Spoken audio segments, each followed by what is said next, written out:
අපි ජීවත් වෙන්නේ නිල් ග්‍රහ ලෝකයක. අපි පෘථිවියෙන් 60%ක්ම වැහිලා තියෙන සාගරයෙන්. හැබැයි ඔබ දන්නවද?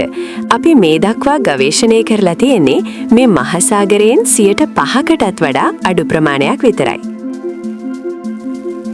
අපි අභ්‍යවකාශය ගැන, අඟහරු ග්‍රහයා ගැන ගොඩක් දේවල් දන්නවා. හැබැයි අපේම ලෝකයේ තියෙන මේ ගැඹුරු මුහුදු පතුල තාමත් අපිට ලොකුම අභිරහසක්. ඇත්තම කිව්වොත් සදමත ඇවිදපු මිනිස්සු ගානට වඩා අඩු පිරිසක් තමයි සාගරයේ ගැඹුරුම තැනට ගිහින් තියෙන්නේ. අද අපි යන්නේ ඉර එළියවත් නොවැටෙන අద్භූත ජීවීන් පිරුණු ගැඹුරු මුහුදේ සැඟවුණු අභිරහස් ලෝකයට. අපි මුහුදු මට්ටමේ ඉඳන් මීටර් 200ක් විතර යටට යද්දී සූර්යාලෝකයේ ක්‍රමයෙන් නැති වෙලා යනවා. මේ කලාපයට කියන්නේ ට්වයිලයිට් සෝන්, එහෙම නැත්නම් අඩදුරු කලාපය කියලා. මීටර් 10ක් පහළට ගියාම එතනින් එහාට තියෙන කට්ටකරුවලක්. මේක මිඩ්නයිට් සෝන් එක. මෙතන තියෙන ජල පීඩනය කොච්චරද කිව්වොත් ඒක හරියට ලොකු අලි 50 දෙනෙක් එකපාර ඔබේ ඇඟ උඩට නැග්ගා වගේ දැනෙන පීඩනයක්. ඉතින් සාමාන්‍ය ජීවියෙකුට මේ වගේ තැනක ජීවත් වෙන්න පුළුවන්ද? පිළිතුර තමයි ඔව්. හැබැයි ඒ ජීවීන් අපි මේ දකින සාමාන්‍ය සත්තු වගේ නම් නෙවෙයි.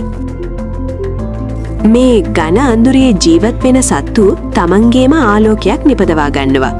මේ ක්‍රියාවලියට කියන්නේ බයෝලුමිනෙසන්ස්, ජීව සංදීප්තිය කියලා. බලන්න මේ ඇන්ග්ලෆිෂ් දිහා. ඌ තමන්ගේ ඔළුවේ තියෙන ආලෝකය පාවිච්චි කරන්නේ අඳුරේ ඉන්න ගොදුරු රවට්ටලා ළඟට ගන්නයි. ඒ වගේම රුධිරය උරාබොන හෙඩයක් තියෙන වැම්පයර් ස්ක්විඩ්, අඩි 40කට වඩා දිගින් යුතු යෝධ දැල්ලන් ජයන්ට් ස්ක්විඩ්ස් වගේ අద్භූත ජීවීන් මේ සාගර පතුරේ සැරිසරනවා. මේ සත්තු දැක්කාම අපිට හිතෙන්නේ මුන් පිටසක්වල ජීවීන් කොට්ටාසයක් කියලයි.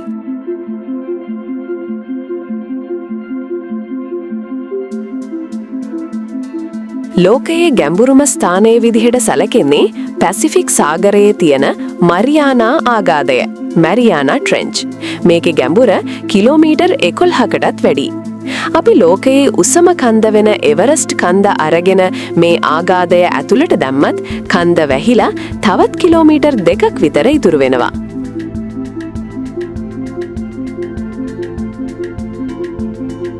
මේ ගැඹුරුම තන්වල ඉතාමත් උණුසුම් ජලය සහ විෂ වායු පිට කරන හයිඩ්‍රෝතර්මල් වෙන්ට්ස් තියෙනවා.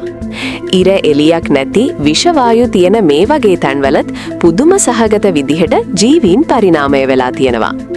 ඒ විතරක් නෙවෙයි, විද්‍යාඥයින්ට පවා තාමත් හේතුව හොයාගන්න බැරි වුණු අමුතුම ශබ්ද වරින් වර මේ ගැඹුරු සාගරයෙන් ඇහෙනවා. සමහරු කියනවා ඒ අපි තාමත් හොයාගත්තේ නැති යෝධ මුහුදු ජීවීන්ගේ ශබ්ද වෙන්න පුරුවන් කියලා. සාගරය කියන්නේ අපේ පෘථුවියේ අවසාන මායිම. තාක්ෂණය කොච්චර දියුණු වුණත් මේ මහා ජලකඳ යට හැංගිලා තියෙන රහස් වලින් අපි දන්නේ බොහෝම පුංචි ප්‍රමාණයක් විතරයි. කවුද දන්නේ? සමහර විට ලෝකේ ලොකුම අභිරහස තාමත් මේ සාගර පතුලේ අපි එනකම් බලාගෙන ඉන්නවා ඇති. ඔබ හිතන්නේ ගැඹුරු මුහුදේ තවත් මොන වගේ දේවල් හැංගිලා ඇති කියලාද? පහලින් කමෙන්ට් කරන්න. මේ වගේ තවත් අద్භූත දේවල් ගැන ගණන් ගන්න අපේ channel එක subscribe කරන්නත් අමතක කරන්න එපා.